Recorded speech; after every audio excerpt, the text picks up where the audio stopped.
बढ़िया एकदम। I hope आप ढेर सारे क्वेश्चंस प्रैक्टिस कर रहे हैं जो जो हमने लेक्चर कंप्लीट करते चल रहे हैं। मेरा नाम है श्रेया महाजन है। आप सभी का एक बार फिर से स्वागत है हमारे नए वीडियो लेक्चर में, जहां से हम एक और नया और फ्रेश टॉपिक स्टार्ट करने जा रहे हैं जिसका नाम है होमोजेनियस लीनियर डिफरेंशियल इक्वेशन। लेकिन ये फ्रेश जरूर है, लेकिन इसका कनेक्शन बहुत स्ट्रॉन्ग कनेक्शन प्रीवियस टॉपिक से जो हमने पिछले लेक्चर में कंप्लीट किया था, जो कि था हमारा linear higher order differential equation with constant coefficient. इसका एक स्ट्रॉन्ग बॉन्ड प्रीवियस टॉपिक से। जो स्टूडेंट्स डायरेक्ट इस टॉपिक पर जंप कर रहे हैं, मेरी एडवाइस यही रहेगी कि आप पहले प्रीवियस टॉपिक को जरूर कंप्लीट कीजिए, क्योंकि ये वाला जो पोर्शन है वो अप्रोक्सीमेट 60% प्रीवियस टॉपिक से ही कनेक्टेड है। तो अगर आपको इसको सॉल्व करना है, ये वाले टाइप की डिफरेंशियल इक्वेशन को आपको अगर सॉल्व करना है, तो इसके लिए आपको प्रीवियस टॉपिक का आना बहुत जरूरी है। So guys, coming back to our topic, so it is homogeneous linear differential equation. अब आप कह रहे होंगे कि ये स्टैंडर्ड फॉर्म तो हमने पहले भी कहीं देखा है। जी हाँ, हमने कुछ इससे मिलता जुलता फॉर्म देखा है हमारे प्रीवियस टॉपिक में, जो था हमारा linear differential equation, linear higher order differential equation with constant coefficient. बस अंतर इतना आया है कि जो हमने प्रीवियस फॉर्म देखा था वहां पर क्या था, जो कोएफिशिएंट्स आ रहे थे वो कैसे थे, कांस्टेंट थे। जहां पर हमने याद हो तो सिर्फ P1, P2, P3 and Pn-1 तक हम ऐसे लेकर गए थे, ठीक है। वहां पर हमारे जो कोएफिशिएंट्स थे वो कैसे थे, कांस्टेंट। लेकिन आप यहाँ गौर करेंगे तो आप देखेंगे कि यहाँ पर x की पावर n, फिर n-1, फिर n-2, ऐसे करते करते करते हमारे एक और मल्टीप्लिकेटिव आया है। मतलब यहाँ पे कोएफिशिएंट्स कैसे हो गए, अब वेरिएबल कोएफिशिएंट्स हो गए। क्यों? क्योंकि यहाँ पर x की टर्म भी क्या हो गई, एक्स्ट्रा ऐड हो गई है। अब ये वाले टाइप की डिफरेंशियल इक्वेशन की आइडेंटिटी क्या होती है? ये वाली डिफरेंशियल इक्वेशन की आइडेंटिटी ये है कि जितने ऑर्डर का डिफरेंशियल कोएफिशिएंट प्रेजेंट है उसके साथ मतलब उसके मल्टीप्लिकेशन में उतनी ही पावर का x प्रेजेंट होगा। जैसे यहाँ ऑर्डर क्या है, n ऑर्डर है, उसके साथ में उतने ही पावर का x क्या होगा, मल्टीप्लिकेशन में होगा। यहाँ देखिए x की पावर n मल्टीप्लिकेशन में है। यहाँ पर भी सेम प्रिंसिपल जाएगा। जो हाईएस्ट ऑर्डर आपका डेरिवेटिव प्रेजेंट है उसका जो कोएफिशिएंट है, यहाँ पर x की पावर जो हाईएस्ट ऑर्डर होगा वो तो होगी पावर उसकी, लेकिन यहाँ पर प्रेजेंट क्या होना चाहिए, सिर्फ 1। अगर यहाँ एक्स्ट्रा कोएफिशिएंट कोई सा प्रेजेंट है जो कि कांस्टेंट है, उसको हम क्या करेंगे, पूरी टर्म में डिवाइड कर देंगे। लेकिन हमें यहाँ पर सिर्फ क्या प्रेजेंट चाहिए, जो हमारा हाईएस्ट ऑर्डर है उतनी ही पावर का x। समझ में आया? मतलब जो हाईएस्ट ऑर्डर डेरिवेटिव है उसका जो सिर्फ कोएफिशिएंट होना चाहिए वो क्या होना चाहिए, सिर्फ और सिर्फ उतने ही पावर का x without any other constant, ठीक है। वहां पर क्या था, हमें जो कांस्टेंट होना चाहिए, मतलब जो प्रीवियस हमारी डिफरेंशियल इक्वेशन हमने देखी थी वहां पर जो हमें कोएफिशिएंट चाहिए था हाईएस्ट ऑर्डर डेरिवेटिव का, वो क्या चाहिए था, 1। यहाँ पर क्या चाहिए, उतने ही पावर का x, ठीक है। समझ में आया? ठीक है, हमने यहाँ स्टैंडर्ड फॉर्म लिख दिया। आप इसको एक बार फिर से ध्यान से देख लीजिए। ये क्या कहती है, जितने ऑर्डर का डिफरेंशियल कोएफिशिएंट प्रेजेंट है उसके साथ मल्टीप्लिकेशन में उतनी ही पावर का x होगा। यहाँ देखिए n-1 ऑर्डर है तो n-1 x की पावर रहेगी। यहाँ n-2 ऑर्डर का डिफरेंशियल कोएफिशिएंट है तो यहाँ पर क्या होगा, x की उतनी ही पावर वाला टर्म प्रेजेंट है। ऐसे करते करते हम जाएंगे और हमारी इक्वेशन बन जाएगी। यहाँ q क्या है, q सेम कांस्टेंट हो सकता है या फिर फंक्शन ऑफ x हो सकता है। And here P1, P2 and dash Pn तक क्या हो सकते हैं, कांस्टेंट है। ओके, आपको समझ में आया? आपको मेन चीज ये है कि इसकी आइडेंटिटी पता होना चाहिए कि अगर एग्जाम में आपको क्वेश्चन आ जाए तो आपको पता होना चाहिए कि किस टाइप की डिफरेंशियल इक्वेशन है और उसे कैसे सॉल्व करेंगे। अब हमारी डिफरेंशियल इक्वेशन का हमने स्टैंडर्ड फॉर्म देख लिया। अब मैंने कहा था कि इसका एक स्ट्रॉन्ग कनेक्शन हमारे प्रीवियस टॉपिक में है, जहां पर हमने CF एंड PI को निकालना देखा था और हमारा कंप्लीट सॉल्यूशन क्या होता था, वहां is equal to CF plus PI, ठीक है। अब हम ये वाले क्वेश्चन में आए, दोनों में डिफरेंस क्या है, डिफरेंस सिर्फ इतना है कि यहाँ पर x की टर्म क्या हो गई है, ज्यादा हो चुकी है। अगर हम x की टर्म को किसी से सब्स्टिट्यूट करते और इसके कोएफिशिएंट को वापस से हम कांस्टेंट बना दे तो ये इक्वेशन कैसी बन जाएगी, वापस से linear higher order differential equation with constant coefficient. मतलब ये तो वही टॉपिक बन गया जो हमने प्रीवियस में पढ़ा था। फिर से एक बार हम इसको सोचते हैं, जैसे यहाँ पर एक्स्ट्रा टर्म क्या आ रही है, सिर्फ x की आ रही है। मतलब मतलब यहाँ पर एक्स्ट्रा टर्म है सिर्फ x की, जो कि हर टर्म में मल्टीप्लाई हो रही है। अब अगर हम ऐसी टर्म को किसी से सब्स्टिट्यूट कर दे और ये वाली डिफरेंशियल इक्वेशन को ऐसे फॉर्म में कन्वर्ट कर दे कि इसके सिर्फ जो कोफिशिएंट बचे वो क्या हो, कांस्टेंट हो, तो ये हमारा प्रीवियस टॉपिक ही बन जाएगा जिसमें हमने CF प्लस PI निकालना देखा था। तो इसके लिए अब हम देखते हैं हम क्या सब्स्टिट्यूट करेंगे। इसके लिए आपको याद रखना है कि सब्स्टिट्यूट क्या करना है, x is equal to e to the power z। Point to be noted, आपको ये चीज याद रखना है, x is equal to e to the power z। इसको हम सब्स्टिट्यूट करेंगे किसमें, जो हमारी गिवन डिफरेंशियल इक्वेशन रहेगी उसमें। अब मैंने बोथ साइड लॉग लिया तो क्या होगा, ये log x is equal to z। ये चीज भी आपको ध्यान रखना है, ठीक है। अब मैंने बोथ साइड, ये वाली जो हमारा बॉक्स है इसके अंदर मैंने क्या किया, डिफरेंशिएशन किया विद रिस्पेक्ट टू x। तो log x का डिफरेंशिएशन 1/x एंड z का डिफरेंशिएशन dz/dx। अभी तक समझ में आया, ठीक है। अब ये तो हमने सब्स्टिट्यूट वाली वैल्यूज निकाली कि किसको हमें किससे रिप्लेस करना है। अब यहाँ मेन टर्म तो ये है, डिफरेंशियल कोएफिशिएंट है, ठीक है। तो हमें क्या करना है, ये पूरी टर्म को रिप्लेस करना है, x की टर्म भी और ये डिफरेंशियल कोएफिशिएंट भी, और ऐसे रिप्लेस करना है कि ये हमारा प्रीवियस टॉपिक बन जाए, मतलब linear higher order differential equation with constant coefficient. मतलब पूरी टर्म का कोएफिशिएंट कैसा बन जाए, कांस्टेंट बन जाए, ठीक है। तो अब इसके लिए हम देखते हैं, यहाँ पर टर्म क्या आ रही है, dy/dx से हम सॉल्व करते हैं। अब dy/dx को मैं क्या लिख सकती हूँ, dy/dz इंटू dz/dx। क्यों, अगर मैं यहाँ पर dz से dz वापस से कैंसिल आउट कर दूं तो हमारे पास क्या बचेगा, अगर ये दोनों को मैं हटा दूं तो वापस dy/dx ही बचेगा, ठीक है। तो ये दोनों टर्म कैसी हो गई, इक्वल हो गई। अब यहाँ देखिए dz/dx किसके इक्वल है, 1/x के इक्वल है। तो मैंने क्या किया, यहाँ dz/dx की जगह पर 1/x और ये वाली टर्म को as it is note down कर दिया, ठीक है। अभी तक समझ में आ रहा है, अभी तक आपको पूरा क्लियर है कि हमने कहाँ से स्टार्ट किया और हम कहाँ तक आए हैं और क्यों कर रहे हैं, क्योंकि हमें टर्म को रिप्लेस करना है और हमारी जो गिवन डिफरेंशियल इक्वेशन है इसको हमको कैसे फॉर्म में कन्वर्ट करना है जहां पर कोएफिशिएंट कैसे हो जाए, कांस्टेंट हो जाए, ठीक है। हम यहाँ तक आए। अब देखिए ये वाला जो x है, x का मैंने मल्टीप्लाई किया ये वाले टर्म में, तो क्या हो गया, x dy/dx is equal to dy/dz, ठीक है। अब यहाँ तक आ गए। अब यहाँ देखिए, यहाँ पर भी y का डिफरेंशिएशन हो रहा है, यहाँ पर भी y का डिफरेंशिएशन हो रहा है, बट किसके रिस्पेक्ट, इधर x के रिस्पेक्ट हो रहा है, इधर z के रिस्पेक्ट हो रहा है। तो ये टर्म को मैं ऐसा लिख सकती हूँ नियरली इक्वल में। तो ये क्या हो गया, x d/dx is equal to d/dz। अब मैंने इसको सब्स्टिट्यूट किससे किया, d' से।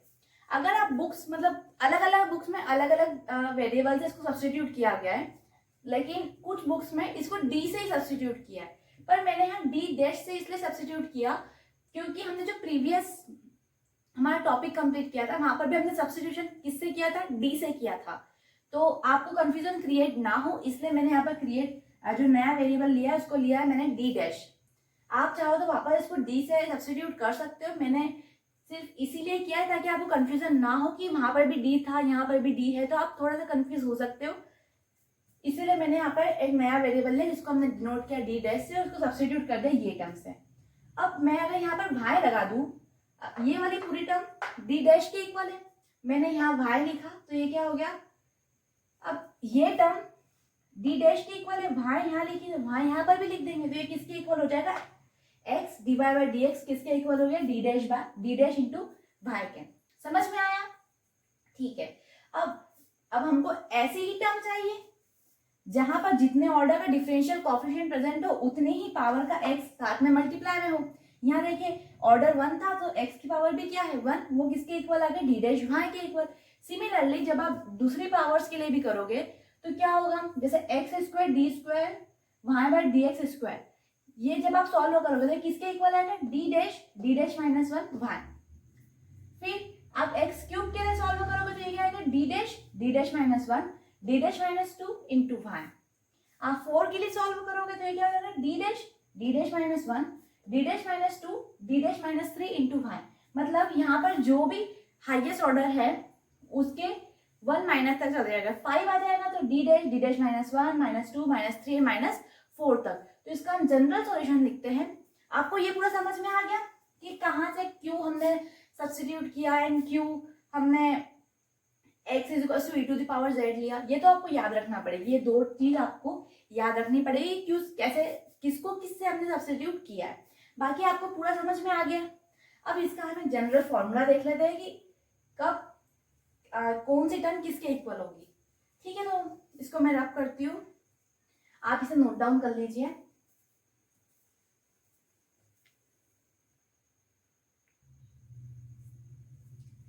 तो चलिए गाइस, इसको अब हम रब करते हैं।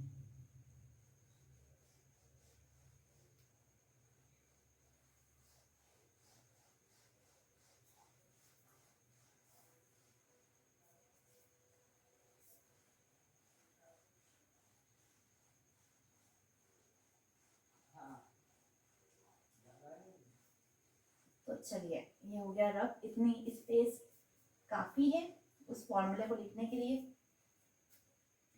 अब देखिए, वो फॉर्मूला है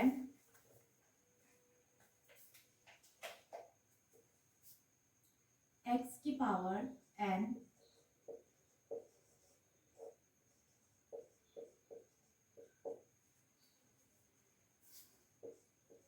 d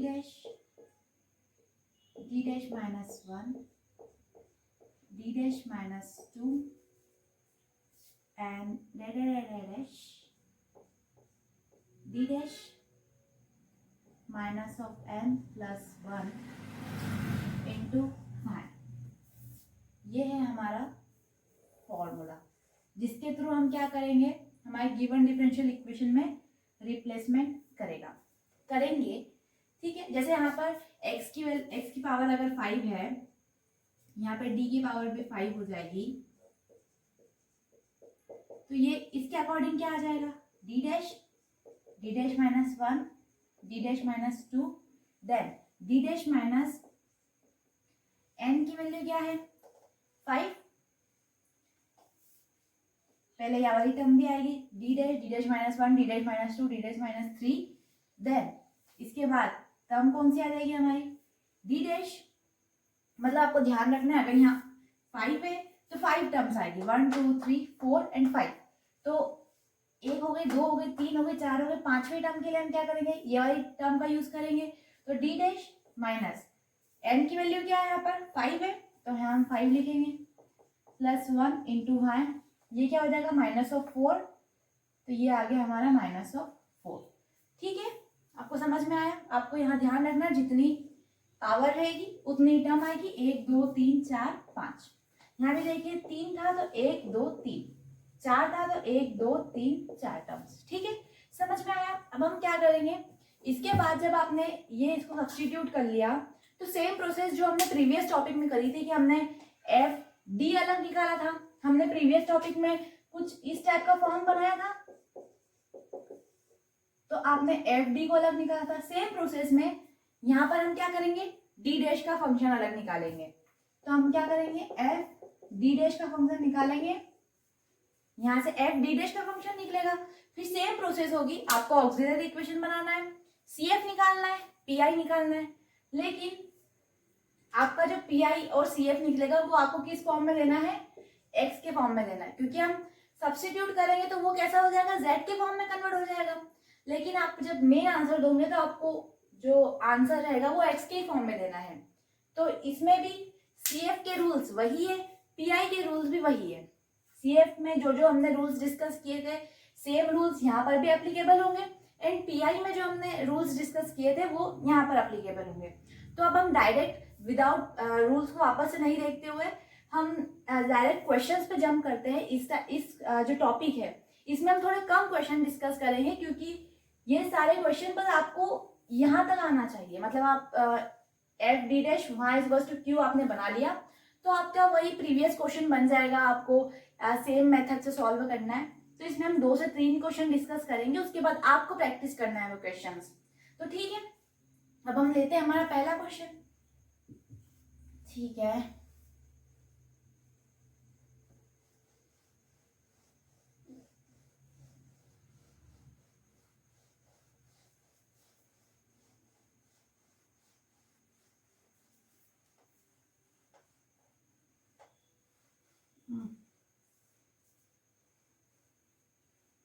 ये मैंने एग्जांपल भी लिखा था होमोजेनियस डिफरेंशियल इक्वेशन का। यहाँ देखिए, जितने ऑर्डर का डिफरेंशियल कोएफिशिएंट उतने ऑर्डर की एक्स की पावर प्रेजेंट है। यहाँ 1, यहाँ 1, यहाँ कुछ नहीं, यहाँ कुछ नहीं, इज टू एक्स स्क्वायर। ये एग्जाम्पल था, मैं आपको बताना नहीं भूल गई। ठीक है, अब हम क्वेश्चन देख रहे हैं, आपको पता चल जाएगा। चलिए, तो हमारा पहला क्वेश्चन वैसे यही है। चलिए,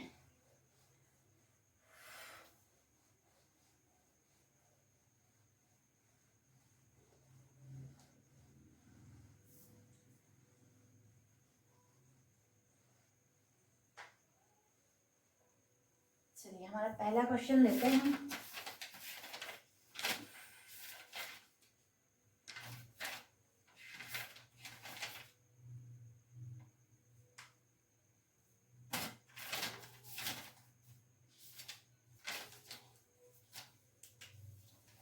तो ये रहा हमारा पहला क्वेश्चन।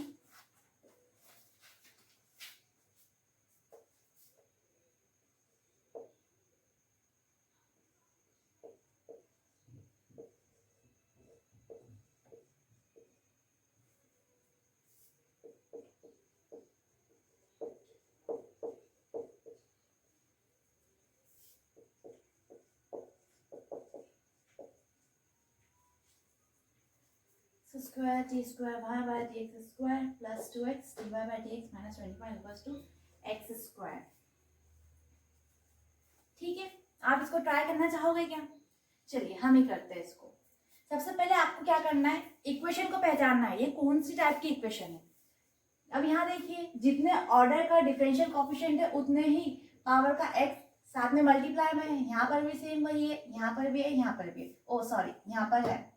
ठीक है, ये तीनों टर्म में हमारी जो कंडीशन है वो सेटिस्फाई हो गई। मैंने सेकंड कंडीशन ये बताई थी कि जो हाईएस्ट ऑर्डर कोएफिशिएंट प्रेजेंट रहेगा, डेरिवेटिव कोएफिशिएंट जो प्रेजेंट रहेगा, उसके साथ सिर्फ x की टर्म होना चाहिए, दूसरा वेरिएबल मतलब दूसरा कांस्टेंट प्रेजेंट नहीं होना चाहिए। यहाँ भी 1 है तो हमें कोई प्रॉब्लम नहीं है। अगर यहाँ पे सपोज 2 होता तो हम क्या करते हैं, पूरी इक्वेशन को 2 से डिवाइड कर देते हैं, क्योंकि हमें यहाँ पर क्या चाहिए, कोई सा भी कांस्टेंट नहीं चाहिए रेदर देन 1, सिर्फ हमें 1 ही चाहिए। ठीक है, तो अब मैंने क्या बताया था, हम इसको सब्स्टिट्यूट करेंगे। सबसे पहले हमें क्या लिखना है, पुट, एक सेकेंड आपको पूरा, हाँ आप व्यवस्थित लिख लीजिए, x इज इक्वल टू, हमने किस सब्स्टिट्यूट किया, and log x is equal to z।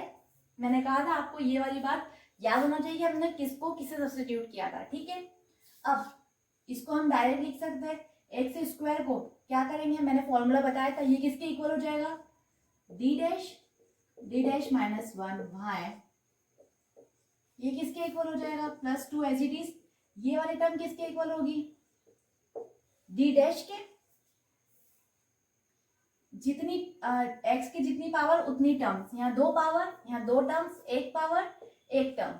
Okay, ये y minus of 20 y is equal to x square.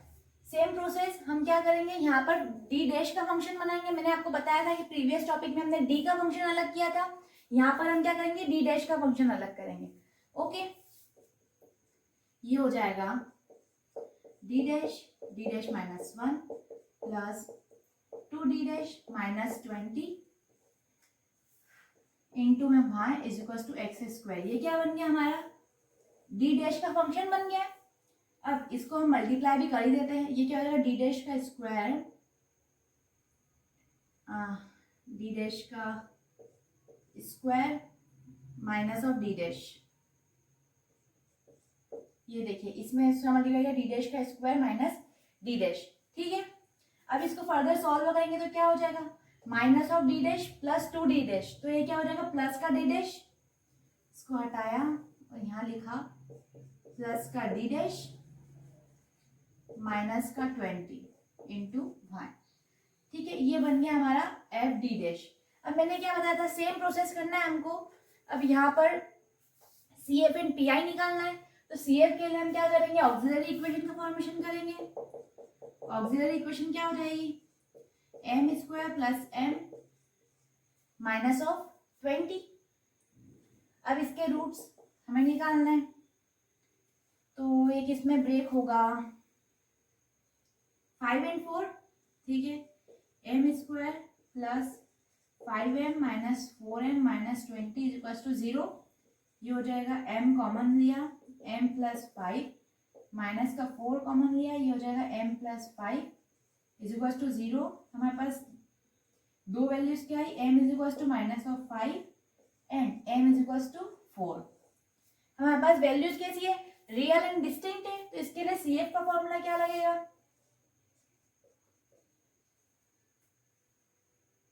ठीक है।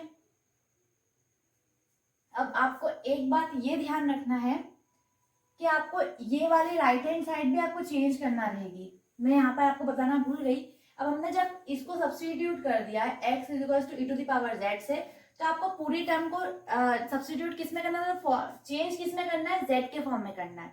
अब यहाँ पर x स्क्वायर है, तो अब मैं x स्क्वायर की यहाँ से वैल्यू निकाल सकती हूँ। मैं x square is equal to क्या हो जाएगा, e to the power 2z। तो यहाँ क्या आ जाएगा, e टू द पावर में 2z, e to the power में 2z, ठीक है। आपको पूरी टर्म जब आप इसको सब्स्टिट्यूट करोगे तो आपको राइट हैंड साइड को भी z के फॉर्म में आपको कन्वर्ट करना पड़ेगा, ठीक है। अब देखिए, अब हमारी पूरी जो इक्वेशन है वो किसके फॉर्म में कन्वर्ट हो गई, z के फॉर्म में। तो हमारे जो CF एंड PI भी निकलेंगे वो कैसे निकलेंगे, z के फॉर्म में निकलेंगे। क्यों, क्योंकि d डैश इक्वल टू क्या होता है, d बाई dz। समझ में आया, पहले हम क्या करते थे, d इज इक्वल टू क्या रहता है, d बाई dx लेते थे। तो हमारा जो CF एंड PI रहता था वो किसके फॉर्म में आता था, x के फॉर्म में आता था। लेकिन यहाँ पर d dash is equal to क्या है, d बाई dz है, मतलब डिफरेंशिएशन किसके रिस्पेक्ट में, z के रिस्पेक्ट में। तो हमारा आंसर किसके रिस्पेक्ट में आएगा, z के रिस्पेक्ट में आएगा। और हमारा जो RHS है वो भी हमने क्या कर दिया, कन्वर्ट कर दिया z के फॉर्म में, ठीक है। तो अब CF क्या हो जाएगा, दो रियल एंड डिस्टिंक्ट वेरिएबल, हमारा CF क्या होता है, C1 e to the power minus 5x plus C2 e to the power 4x। Oh sorry, यहाँ x की जगह बस क्या हो जाएगा, z, क्योंकि हमारी इक्वेशन किसके फॉर्म में, z के फॉर्म में। समझ में आया। लेकिन जब हम आंसर देंगे, अब हमको z के फॉर्म में तो इक्वेशन गिवन नहीं थी ना, z के फॉर्म में हमें इक्वेशन गिवन थी क्या, नहीं, हमें तो किसके फॉर्म में इक्वेशन गिवन थी, x के फॉर्म में। डेरिवेटिव भी किसके रिस्पेक्ट में थे, x के रिस्पेक्ट में थे। तो हमें आंसर भी किसके आंसर रिस्पेक्ट में देना है, x के रिस्पेक्ट में देना है, पर हमारा आंसर तो z के रिस्पेक्ट में आ गया, ठीक है। तो हम इसे हम कन्वर्ट करेंगे, e to the power minus of 5z किसके इक्वल है, मतलब हमने सब्स्टिट्यूट क्या किया था, x is equal to e to the power z। अब e to the power minus of 5z, तो क्या किया मैंने, यहाँ पर भी माइनस 5 करा और यहाँ पर भी माइनस 5 किया, तो ये क्या हो गया, x की power minus 5 is equal to e to the power minus of 5z। तो हम e to the power minus 5z को रिप्लेस कर सकते हैं x की पावर माइनस 5 से। तो हमारे पास CF क्या आ जाएगा, C1 e टू द, ये e तो हट जाएगा, क्या रिप्लेस हो गया, x की पावर माइनस 5 प्लस सेम हमें क्या चाहिए, 4z चाहिए।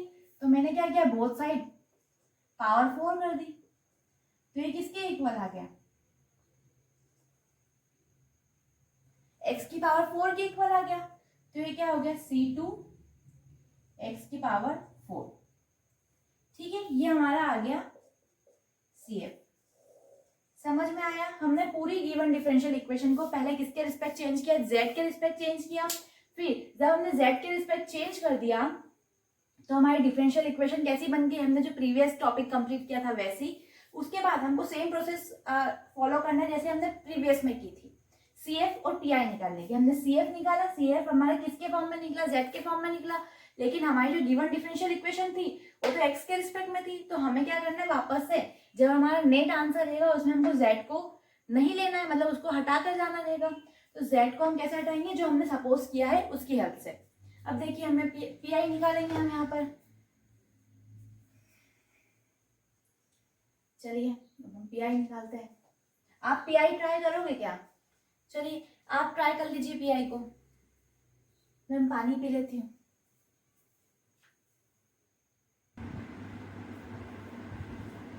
तो आई होप गाइस आपने PI निकाल लिया होगा। एक जब तक आप PI सॉल्व कर रहे थे तब तक मैंने नोट्स देखे, तो उसमें ना मैंने आपको ये वाली चीज़ आपको लिखनी रहेगी कि आप क्या कर रहे हो, x is equal to e to the power z put up कर रहे हो log x is equal to z put up कर रहे हो and d dash is equal to d by dz। वरना पता कैसे चलेगा कि आप किसको किसे सब्स्टिट्यूट कर रहे हो। d डैश आपने लिख तो दिया लेकिन आपको बताना पड़ेगा कि आपने किसको किसे सब्स्टिट्यूट किया है। तो ये वाली चीज़ मैं आपको बताना भूल गई थी, आप इसको नोट डाउन कर लेना कि इसके साथ आपको ये भी हमेशा लिखना रहेगा कि x इज इक्वल टू अगर e to the power z है, log x is equal to z है एंड देन d डैश हमने सपोज किया है कि d dash is equal to d by dz होगा। आपको ये वाली लाइन लिखनी रहेगी। मैंने पहले आपको सिर्फ ये दो ही चीज़ बताई, फिर मुझे जब मैंने नोट्स देखे तो मुझे पता चला कि ये वाली चीज़ भी लिखना इंपॉर्टेंट रहेगी। मैं आपको फ्लो में बताना ही भूल गई क्योंकि हमने पहले ही ये डिस्कस कर लिया था कि d dash is equal to हम क्या लेने वाले हैं d बाई dz। लेकिन जब आप क्वेश्चन सॉल्व करोगे तो एग्जामिनर को तो नहीं पता रहेगा कि आप किसको क्या सपोज कर रहे हो, तो आपको ये चीज़ लिखनी रहेगी। मैं शायद तक इसीलिए भूल गई थी क्योंकि हमने ये चीज़ अभी देखी थी पिछले जब मैंने बोर्ड स्टार्ट किया था, तब हमने ये चीज़ देख ली थी कि हम डी डैश को किससे सब्स्टिट्यूट करेंगे, डी बाई डी जेड से। समझ में आया? डी बाई डी जेड को हमने सब्स्टिट्यूट किससे किया था, डी डैश से किया था। तो हमको ये वाली बात अभी पता थी, लेकिन आपको जब आप मेन कॉपी में लिखोगे तब आपको ये वाली बात आपके जो कॉपी चेक करने वाले व्यक्ति रहेंगे उनको बतानी पड़ेगी, इसलिए आपको ये वाली चीज़ लिखनी रहेगी। ठीक है, अब हम पी आई देखते हैं। आई होप आपने पी आई निकाल लिया होगा। पी आई बहुत ईजी था, 1 बाय एफ डी डैश जो कि क्या है हमारा एफ। अब हमारा जो फंक्शन है वो क्या हो गया है, e to the power 2z, क्योंकि हमने इसको कन्वर्ट किस में कर लिया, z के फॉर्म में कर लिया है। तो हमारा फंक्शन क्या है, e to the power 2z के अपॉन में d डैश का फंक्शन आ जाएगा, d डैश का square plus d dash minus 20।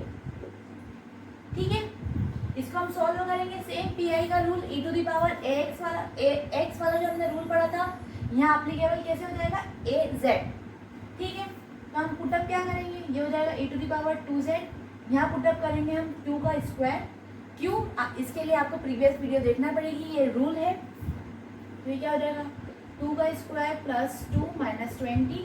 तो ये क्या हो जाएगा, e to the power 2z के अपॉन में 6 माइनस 20। ये हो जाएगा e to the power 2z के अपॉन में माइनस ऑफ 14। समझ में आया?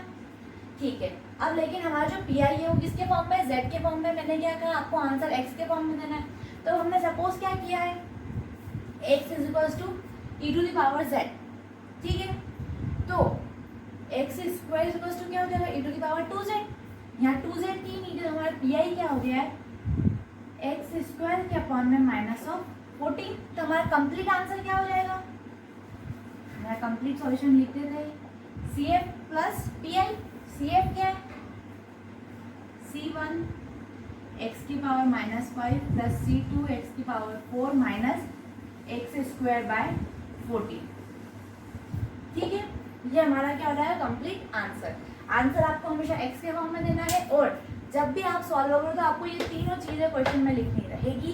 एंड सॉरी कि मैं आपको ये लिखवाना अभी भूल गई थी, क्योंकि मुझे ऐसा लगा कि हमने भाई प्रीवियस डिस्कस किया, लेकिन जब आप सॉल्व करोगे तो ये चीज़ आपको लिखना रहेगी। ओके, अब हम एक नेक्स्ट क्वेश्चन लेते हैं फटाफट, पहले इसका आंसर चेक करते हैं। ठीक है, अब हम फटाफट से एक नेक्स्ट क्वेश्चन लेते हैं। देन ये फिर नेक्स्ट क्वेश्चन जो रहेगा वो हमारा आखिरी क्वेश्चन होता है, क्योंकि अभी ही रात के 12:30 बज चुके हैं। तो अब हम एक क्वेश्चन और लेते हैं, बाकी आपकी प्रैक्टिस के ऊपर क्वेश्चन रहेगा। सेम आपको CF एंड PI के सेम वही फॉर्मूला लगेंगे जो हमने प्रीवियस टॉपिक में डिस्कस किए थे, बस आपको यहाँ फॉर्म में कन्वर्ट करते आना चाहिए। एंड Z के रिस्पेक्ट में जब आपका आंसर आएगा तो आपको X के फॉर्म में चेंज करके आना रहेगा बस। ठीक है, अब हम फटाफट से एक नेक्स्ट क्वेश्चन लेते हैं। नेक्स्ट क्वेश्चन थोड़ा सा हम टफ ले लेंगे, मतलब लेवल बढ़ा देंगे हमारे क्वेश्चंस का।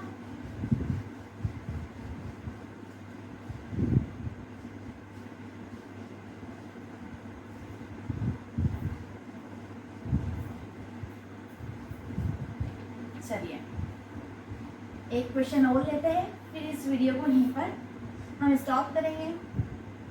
अगर ऐसा लग रहा है कि आपको मोर प्रैक्टिस क्वेश्चन चाहिए तो आप कमेंट सेक्शन में मुझे बता सकते हैं, मैं उस पर ज़रूर वीडियो बनाऊंगी। चलिए हम नेक्स्ट क्वेश्चन लेते हैं। चलिए ये वाला क्वेश्चन लेते हैं, ये थोड़ा सा बहुत इजी है, कोई डिफिकल्ट नहीं है ना। मैंने कहा ना आपको प्रैक्टिस करते रहना है। चलिए क्वेश्चन फटाफट से नोट डाउन कीजिए और अपनी कॉपी पेन उठाइए और इसको फटाफट से सॉल्व कर दीजिए। dx³ plus 2x² d²y/dx² plus 2y is equals to 10x plus 1/x। ठीक है, ये हमारा क्वेश्चन है। सबसे पहले चीज हमें क्या देखना है, पहले आप टाइप ऑफ डिफरेंशियल इक्वेशन को फाइंड आउट कीजिए कौन से टाइप की डिफरेंशियल इक्वेशन है। अभी आप ये मत देखिए कि होमोजीनियस लीनियर डिफरेंशियल इक्वेशन का टॉपिक चल रहा है तो उसी टाइप की इक्वेशन आएगी। आपको एग्जाम के लिए प्रिपेयर रहना है कि आपको कैसे पता चलेगा कि किस टाइप की इक्वेशन है। यहाँ देखिए पहली कंडीशन, जितने ऑर्डर का डिफरेंशियल कोएफिशिएंट उतने ऑर्डर का ही साथ में क्या मतलब उतनी ही पावर का x का मल्टीप्लिकेटिव साथ में रहेगा। यहाँ 3 है, यहाँ 3 है, यहाँ 2 है, यहाँ 2 है, यहाँ 1 है, यहाँ मतलब यहाँ 0, यहाँ 0। ठीक है, पहली कंडीशन सेटिस्फाइड। सेकंड कंडीशन क्या कहती है, जो highest order derivative coefficient present है उसके साथ सिर्फ क्या होना चाहिए, x की टर्म ही मल्टीप्लिकेशन में होना चाहिए, बाकी अदर कोई कांस्टेंट नहीं होना चाहिए। देखिए यहाँ क्या है, सिर्फ x की टर्म प्रेजेंट है, बाकी कोई कांस्टेंट प्रेजेंट है क्या, नहीं है। तो हमें सेकंड कंडीशन में क्या होगी, सेटिस्फाई हो गई। मतलब ये किस टाइप की है, होमोजीनियस लीनियर डिफरेंशियल इक्वेशन है। अगर यहाँ पर कोई सा कांस्टेंट होता तो हम क्या करते हैं, पूरी इक्वेशन को उससे डिवाइड करते और यहाँ का कांस्टेंट क्या बनाते हैं, 1। ठीक है, अब हमारे सेकंड स्टेप सब्स्टिट्यूट करते हैं। तो मैंने बताया था आपको सब्स्टिट्यूट के लिए आपको क्या करना है, 3 चीजें क्या लिखना है। x इज इक्वल टू हमने क्या सपोज किया, e⁻z and log x is equal to क्या सपोज किया हमने, z। ठीक है, एंड थर्ड चीज क्या होता है मैंने, d dash is equal to d/dz। समझ में आया? आई होप आपको समझ में आया होगा। ये 3 चीजें आपको लिखना बहुत जरूरी है। अब फिर हम ये वाली और ये वाली टर्म को किस में कन्वर्ट करेंगे, d डैश के फॉर्म में। तो ये क्या हो जाएगी, d dash -1 and d dash -2 into y plus 2 d dash -1y plus 2y is equal to 10। Then अब यहाँ देखिए, अब ये x की टर्म है लेकिन अब हमें किस में कन्वर्ट करना है, z में, क्योंकि ये चीज हमारी किस में कन्वर्ट हो गई है, लेफ्ट हैंड साइड हमारी किस में कन्वर्ट हो गई, z के फॉर्म में। क्यों, क्योंकि d डैश इक्वल टू क्या है, d/dz। ठीक है, ये किसके फॉर्म में कन्वर्ट है, z के फॉर्म में। मतलब यहाँ के जो डेरिवेटिव कोएफिशिएंट है वो किसके रिस्पेक्ट में है, z के रिस्पेक्ट में, क्योंकि d/dz है। किसको, d डैश को। तो हमारी राइट हैंड साइड पे कैसा होना चाहिए, क्योंकि जो हमारे पहले क्वेश्चंस रहते थे, जो हमने linear higher order differential equation देखी थी जिसमें कांस्टेंट कोएफिशिएंट्स है, वहां पर क्या था, fd is equal to q। ये q क्या था, x का फंक्शन था, और यहाँ पर जो d था वो भी क्या था, d/dx था। मतलब जहाँ पर जिसके रिस्पेक्ट में हम डिफरेंट मतलब जो डेरिवेटिव कोएफिशिएंट्स थे वो किसके रिस्पेक्ट में थे, x के रिस्पेक्ट में थे, और राइट हैंड साइड में भी क्या था, x का ही फंक्शन था। मतलब यहाँ किसके रिस्पेक्ट y को हम डिफरेंशिएट कर रहे थे, x के रिस्पेक्ट कर रहे थे, तो फंक्शन किसका यहाँ पे प्रेजेंट था, x का फंक्शन प्रेजेंट था। अब ये वाली डिफरेंशियल इक्वेशन में हम y को किसके रिस्पेक्ट डिफरेंशिएट कर रहे हैं, z के रिस्पेक्ट डिफरेंशिएट कर रहे हैं, तो हमारी राइट हैंड साइड में भी क्या होना चाहिए, z ही प्रेजेंट होना चाहिए। ठीक है, चलिए इसको अब हम कन्वर्ट करते हैं। ये चीज कैसे कन्वर्ट होगी, जो हमने सपोज किया उससे, x is equal to e⁻z, x के ऊपर हम क्या लिख देंगे, e⁻z प्लस 1/x किसके इक्वल हो जाएगा, अगर x is equal to e⁻z है तो 1/x किसके इक्वल हो जाएगा, ये भी अपॉन में चल जाएगा। मतलब ये क्या हो जाएगा, 1/z हो जाएगा, और ये ऊपर जाएगा तो ये क्या हो जाएगा, e⁻z। ठीक है, तो 1/x किसके इक्वल हो गया, e⁻z के। तब हमारा पूरा जो हमारी डिफरेंशियल इक्वेशन है वो किसके रिस्पेक्ट में हो गई है, x के रिस्पेक्ट में हो गई है। अब यहाँ पर हम नॉर्मल CF एंड PI वाले रूल्स हम लगा सकते हैं। सबसे पहले हम क्या करेंगे, ऑक्सिलरी इक्वेशन बनाएंगे। मतलब सबसे पहले हम FD डैश निकालेंगे, तो ये क्या हो जाएगा, हम मल्टीप्लाई करते चलते हैं, ये क्या हो जाएगा, d डैश का square minus d dash D dash minus 2 plus 2 D dash का स्क्वायर माइनस 2 डी डैश, ठीक है, प्लस 2। ये पूरी हमारी टर्म हो गई है। यहाँ हो जाएगा y is equal to 10 e to the power z plus e to the power minus of z। Okay, अब हमारा ये क्या बन चुका है, एफ डी डैश बन गया है, y इज इक्वल टू हमारा फंक्शन, ठीक है। अब इसके लिए हम क्या करेंगे, ऑक्सिलरी इक्वेशन का फॉर्मेशन करेंगे। ऑक्सिलरी इक्वेशन क्या हो जाएगी, अब हम इसका मल्टीप्लाई करके लिख दे तो ये क्या हो जाएगी एम क्यूब, इसका मल्टीप्लाई इसमें किया तो ये बन जाएगा एम क्यूब, इसका मल्टीप्लाई इसमें किया तो ये क्या हो जाएगा माइनस ऑफ 2m स्क्वायर, फिर इसका इसमें किया तो ये हो जाएगा minus of 2m square plus 2m। देखिए डी डैश का मल्टीप्लाई इसमें किया तो क्या आ जाएगा डी डैश क्यूब, मतलब क्या आ जाएगा एम क्यूब, फिर डी डैश स्क्वायर का मल्टीप्लाई इसमें किया तो ये क्या हो जाएगा minus of 2 D dash square, तो ये क्या हो जाएगा माइनस ऑफ 2m स्क्वायर। अब इसका मल्टीप्लाई इसमें किया, माइनस का क्या आ जाएगा डी डैश स्क्वायर, मतलब माइनस का 2m स्क्वायर।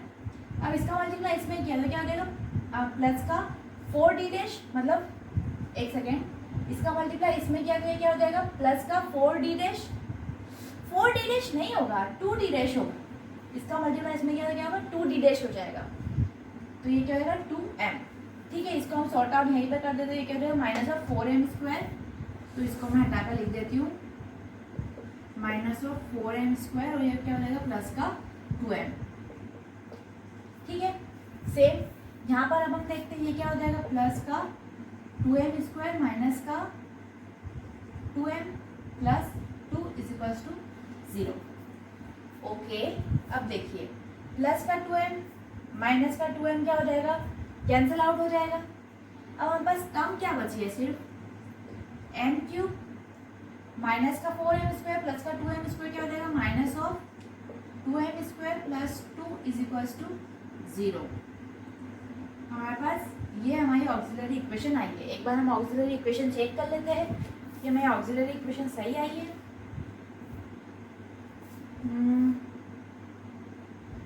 एक सेकेंड,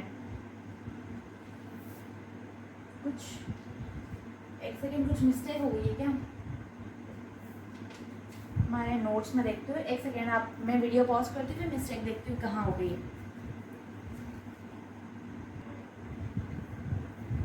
तो देखिए गाइस, छोटी सी मिस्टेक हो गई यहाँ पर, हमने डायरेक्ट मल्टीप्लाई जो किया है थोड़ी सी मिस्टेक हो गई है बस।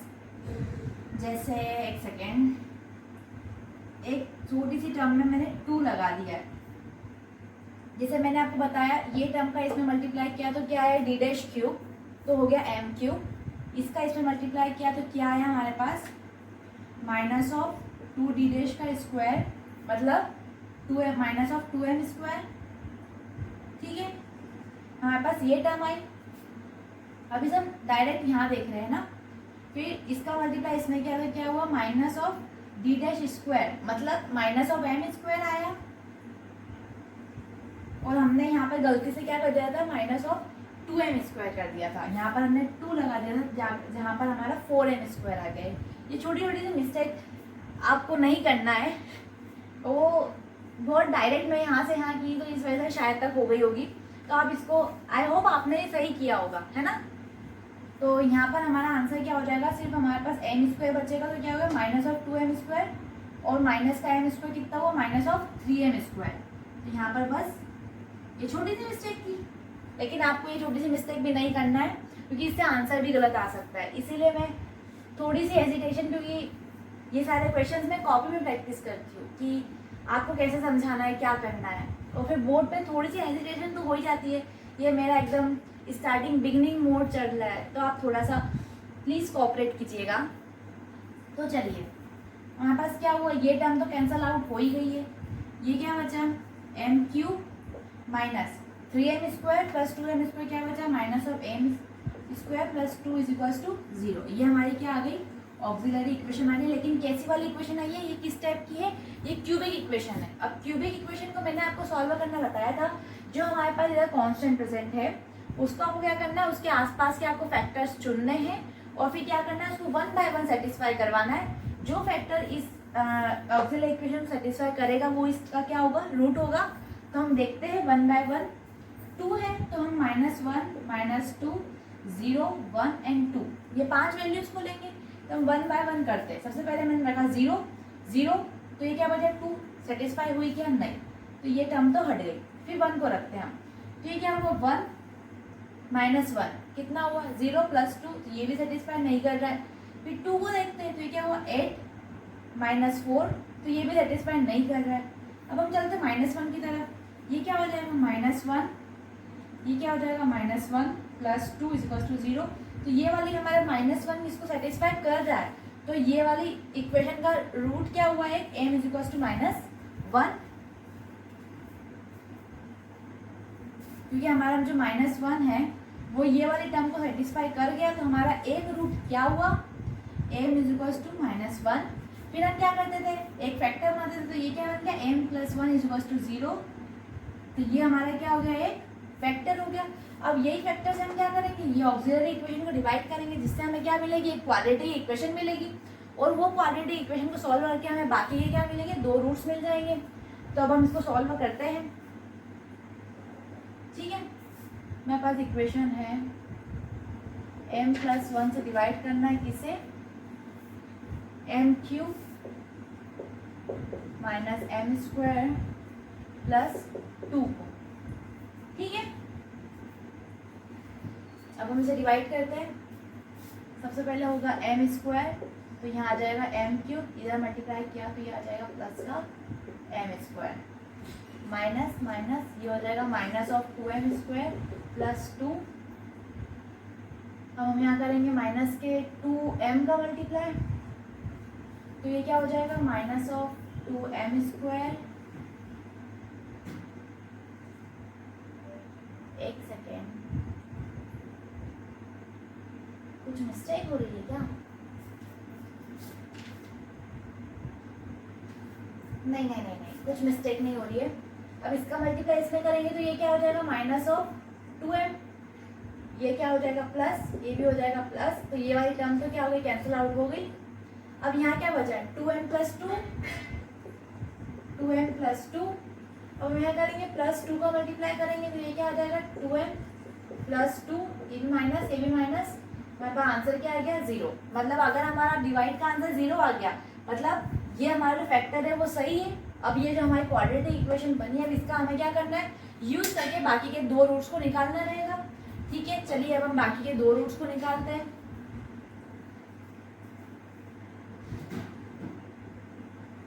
चलिए बाकी के हम 2 रूट्स निकालते हैं।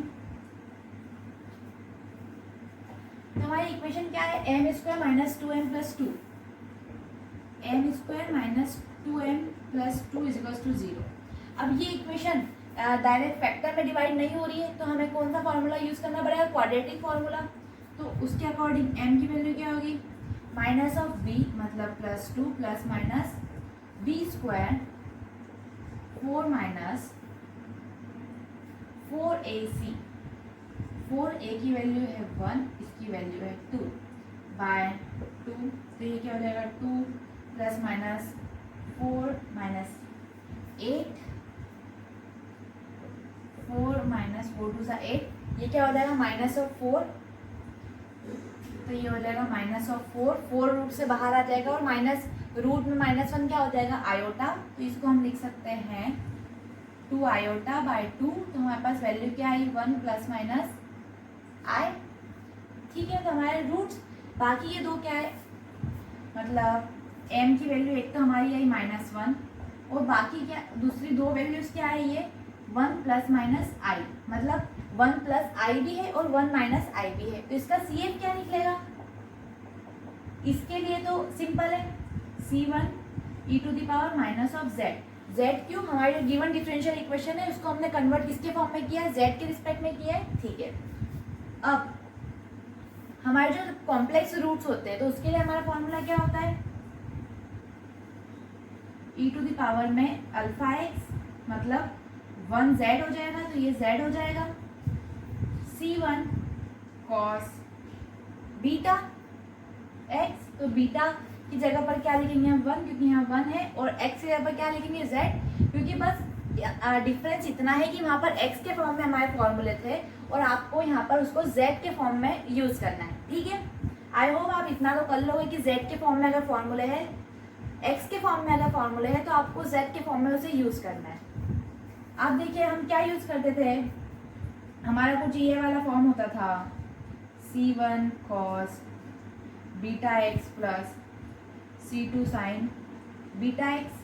अब बस आपको x की जगह पर क्या पुटअप करना है, z पुटअप करना है। आप चाहो तो इसको रफ पेपर पर लिख लेना और फिर जहाँ जहाँ x है आप उसको वहाँ z पुटअप कर देना। जैसे यहाँ पर z आ रहा, x आ रहा था, मैंने z पुटअप कर दिया।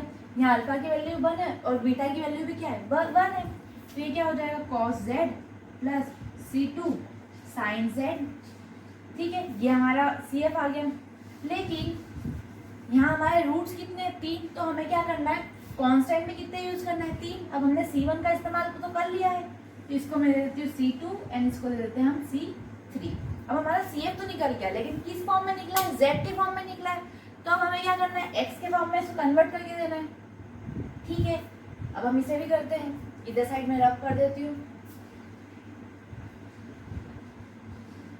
इसके बाद हम PI निकालेंगे। चलिए,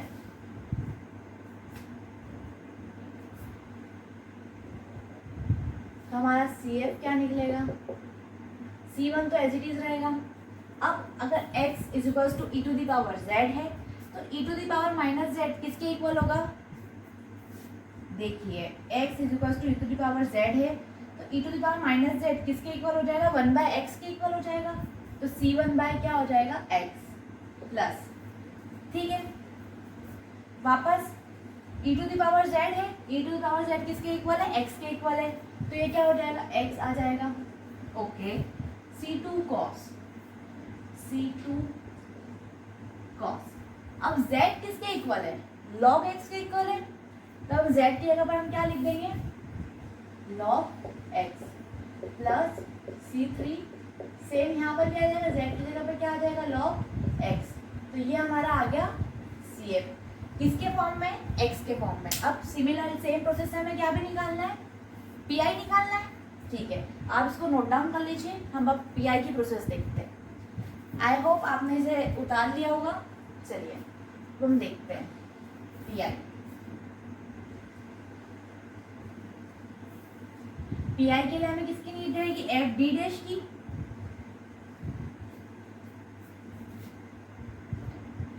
चलिए,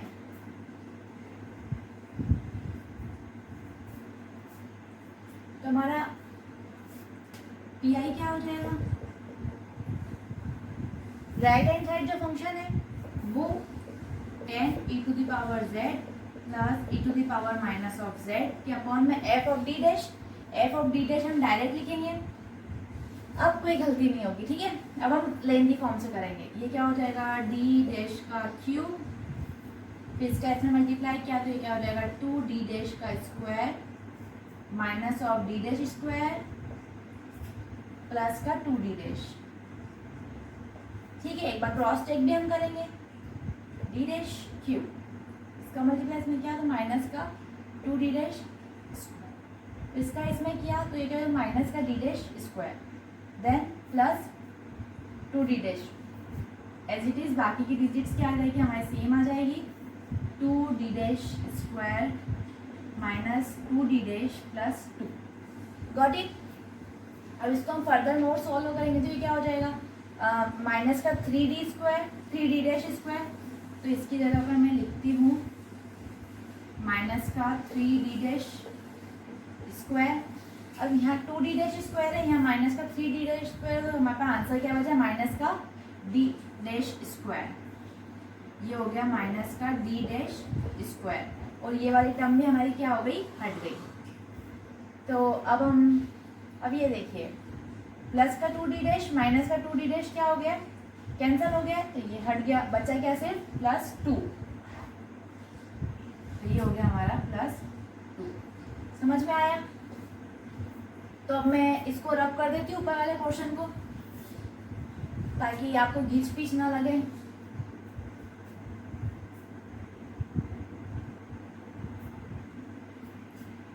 काम करते हैं, इसको थोड़ा ऊपर लिख लेते हैं।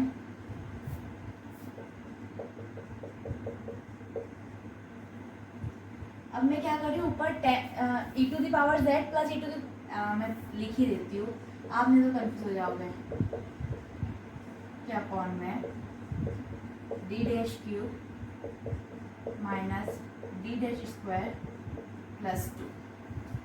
ठीक है, अब ये वाली टर्म डिनोमिनेटर की इसको भी मिलेगी और इसको भी मिलेगी, तो ये क्या हो जाएगा 10 e to the power z के अपॉन में d डैश का क्यूब माइनस d डैश का स्क्वायर प्लस 2 प्लस 10 e to the power minus of z के अपॉन में d डैश का क्यूब माइनस d डैश का square plus 2।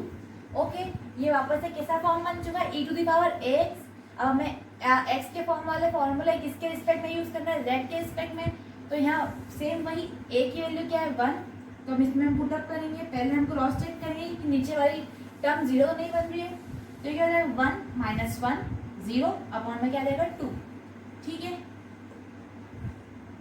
1 minus 1 0 plus 2। Okay, अब इधर देखिए, इधर क्या पुटअप करना है -1, ये क्या है -1 प्लस 2, ये क्या हो जाएगा हमारा 0 दे रहे हैं, तो 0 के लिए हम क्या करते थे, अगर हमारा पीआई निकालते वक्त अगर नीचे वाला डिनोमिनेटर ए की मतलब सब्स्टिट्यूट जो हम कर रहे हैं वो अगर डिनोमिनेटर वो 0 बना दे, तो हम क्या करते थे, ऊपर x का मल्टीप्लाई करते थे और नीचे क्या करते थे, डिफरेंशिएशन करते थे।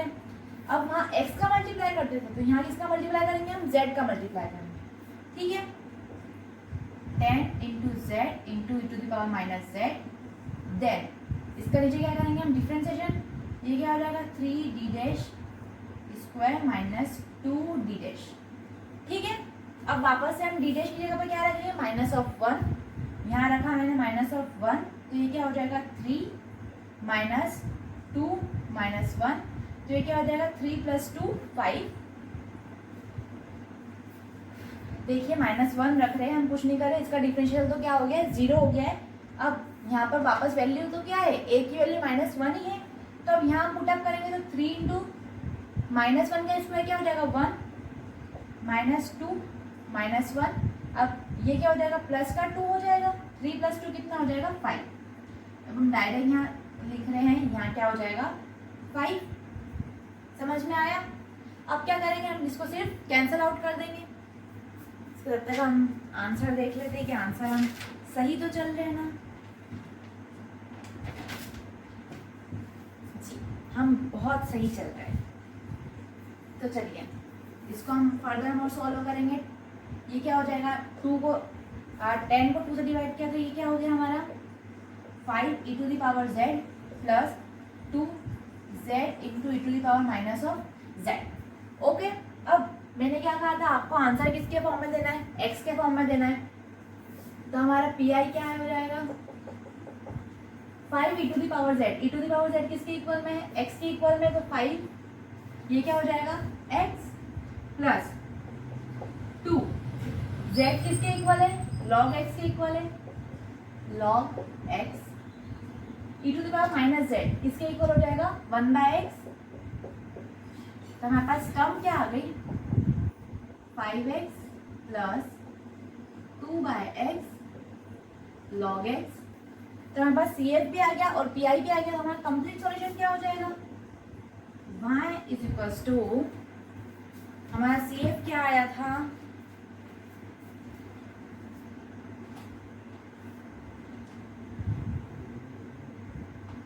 CF कहाँ लिखा है, CF आया था हमारा C1 e to the power में minus of x plus e to the power x, sorry x C2 cos log x plus C3 sin log x, ये हमारा CF था, प्लस PI क्या है हमारा अभी 5x plus 2/x log x, तो ये क्या हो गया हमारा कंप्लीट सॉल्यूशन। तो इस टाइप के क्वेश्चन से ये बहुत इजी है। अगर आपको प्रीवियस टॉपिक बहुत अच्छे से आता है तो आप ये क्वेश्चन बहुत इजीली कर लोगे। सेम वही प्रोसेस है, बस आपको क्या करना है, डी डैश के रिस्पेक्ट में करना है और आपका आंसर जेड के रिस्पेक्ट में आएगा तो आपको उसको कन्वर्ट वापस किस में करना रहेगा, एक्स के रिस्पेक्ट में। वो भी बहुत इजीली हो जाएगा। आपने देखा होगा कि हमें कुछ भी ज़्यादा मशक्कत नहीं करनी पड़ रही, एक्स्ट्रा मेहनत नहीं करनी पड़ रही कि हम जेड को कैसे हम एक्स में कन्वर्ट करें। डायरेक्टली हमको गिवन जो हमने सब्स्टिट्यूट किया है उसके रिस्पेक्ट में हमें डायरेक्टली वैल्यूज मिल जाएगी, जेड कौन सी टर्म किसके इक्वल हो जाएगी। ठीक है, तो आई होप आप इससे रिलेटेड बहुत सारे क्वेश्चन सॉल्व करेंगे। और आपको कुछ भी डाउट आए तो आप मेरे कमेंट सेक्शन में ज़रूर पूछिए। मैं उसे किसी भी मेथड से आपको अगर ज़्यादा क्वेश्चंस हो रहे हैं, ज़्यादा बच्चों को डाउट आ रहे हैं तो मैं उसके लिए सेपरेट वीडियो भी बना दूंगी। तो आज के लिए हम इतना ही रखते हैं, फिर नेक्स्ट वीडियो से हम एक और फ्रेश टॉपिक स्टार्ट करेंगे और उसके बाद हमारा चैप्टर एंड हो जाएगा। ठीक है, फिर हम स्टार्ट करेंगे चैप्टर नंबर 2। सो आप अभी के लिए ढेर सारे क्वेश्चन प्रैक्टिस कीजिए इससे रिलेटेड, ताकि ये वाला टॉपिक भी आपका क्रिस्टल क्लियर हो जाए और आपको अगर एग्जाम में ऐसे क्वेश्चन देखने को मिले तो आपके आंसर्स बहुत फटाफट आ जाए। सो आज के लिए इतना ही। Till then take care, good bye.